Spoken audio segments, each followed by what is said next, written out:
दोस्तों, हाल ही के दिनों में इनहेरिटेंस टैक्स काफ़ी न्यूज़ में रहा है। तो एक्चुअली ये होता क्या है इनहेरिटेंस टैक्स?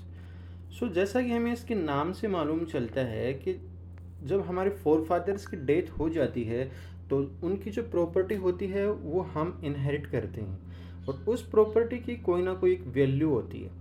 तो उस प्रॉपर्टी के बेनिफिशियरी हम हैं, उतनी वैल्यू हमें मिल रही है।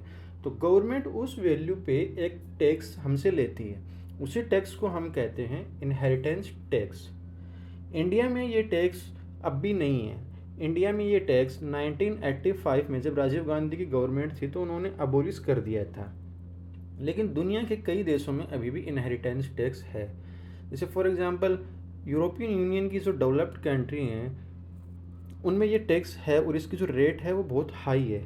फॉर एग्जांपल फ्रांस की है 60%, जर्मनी में ये 50% लिया जाता है, यूके में 40%, स्पेन में 33%, हंगरी में 18%, और फिर इक्वाडोर, चिले, साउथ अफ्रीका आदि देशों में भी इनहेरिटेंस टैक्स लिया जाता है। आप यहाँ एक चीज़ पर और गौर कीजिए कि जो एक होता है एस्टेट टैक्स, वो इनहेरिटेंस टैक्स से अलग होता है।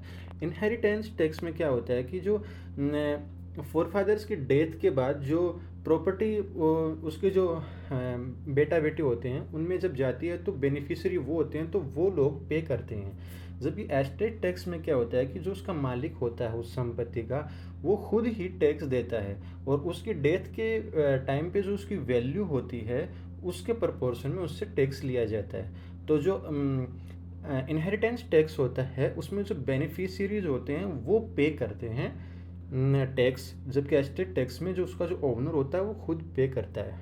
ओके।